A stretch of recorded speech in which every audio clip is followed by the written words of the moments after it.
कहते हैं ना, जब हम किसी काम में बार बार असफल होते हैं तो वह काम हमारे लिए नहीं होता और ईश्वर ने उससे भी अच्छा काम हमारे लिए बना कर रखा होता है। जी हाँ, हम बात कर रहे हैं एक ऐसे शख्स के बारे में जिसने साबित कर दिया कि कोई काम छोटा या बड़ा नहीं होता और जिनकी सक्सेस स्टोरी से हजारों लोग प्रेरित हो रहे हैं। जी हाँ, यह कहानी है एक मध्यम वर्गीय भारतीय मिस्टर प्रफुल्ल बिलोरे की, जो सभी छात्र की तरह ड्रीम कोर्स MBA करना चाहते थे। उन्होंने कैट प्रवेश परीक्षा में 3 साल तक भाग लिया और हर बार असफल रहे। विफलता के कारण वह उदास हो गए और अपने को कुछ दिनों के लिए कमरे में बंद कर लिया। उन्हें समझ नहीं आ रहा था कि अब क्या किया जाए। उन्होंने बेंगलोर, चेन्नई, मुंबई, हैदराबाद सभी स्थानों पर कुछ नया खोजना शुरू किया और बाद में उन्होंने सोचा कि कब तक यूं ही भटकते रहेंगे। इसलिए वह अहमदाबाद मैकडॉनल्ड्स में 37 रुपये प्रति घंटे के साथ वेटर का काम करना शुरू कर दिया।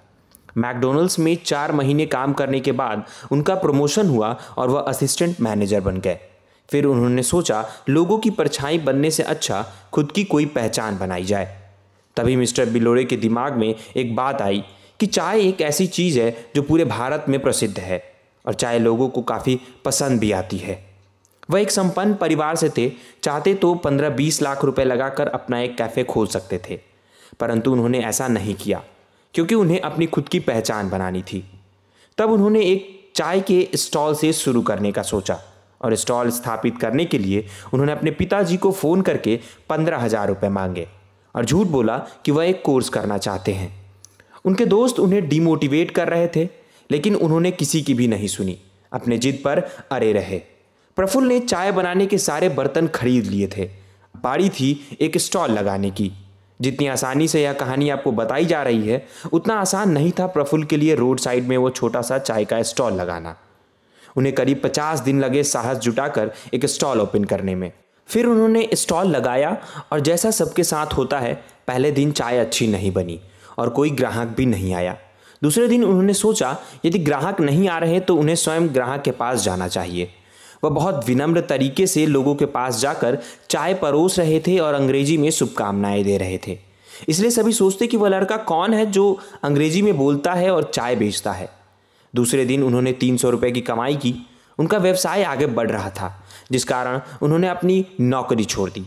उन्होंने फिर MBA कॉलेज में दाखिला लिया, परंतु 7 दिन बाद उन्होंने कॉलेज भी छोड़ दिया।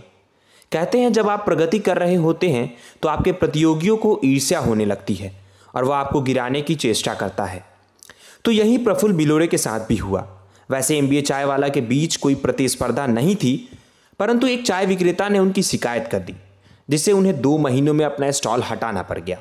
लेकिन एक बात और सच है कि कोई कितनी भी आपको गिराने की कोशिश कर ले, अगर आपकी मेहनत सच्ची है तो आपको कोई गिरा नहीं सकता। और यही प्रफुल्ल बिलोरे के साथ भी हुआ। तो आइए बात करते हैं MBA चाय वाला की वापसी के बारे में। वह एक अस्पताल में गए और डॉक्टर से गुहार लगाई कि अस्पताल के सामने वह एक छोटा सा चाय का स्टॉल खोलना चाहते हैं। यह सुनने के बाद डॉक्टर साहब थोड़ा आश्चर्यचकित तो जरूर हुए, लेकिन प्रफुल्ल के हम्बल रिक्वेस्ट को देखते हुए डॉक्टर साहब प्रफुल्ल की बातों से सहमत हो गए और उनको स्टॉल लगाने की परमिशन दे दी। फिर क्या था, अब नए जोश और नए आइडियाज़ के साथ मिस्टर बिलोरे ने अपना व्यवसाय फिर से शुरू किया।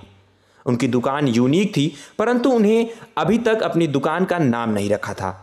इसलिए उन्होंने अपनी दुकान का नाम MBA चाय वाला रखा, जिसका पूरा मतलब होता है मिस्टर बिलोरे अहमदाबाद चाय वाला।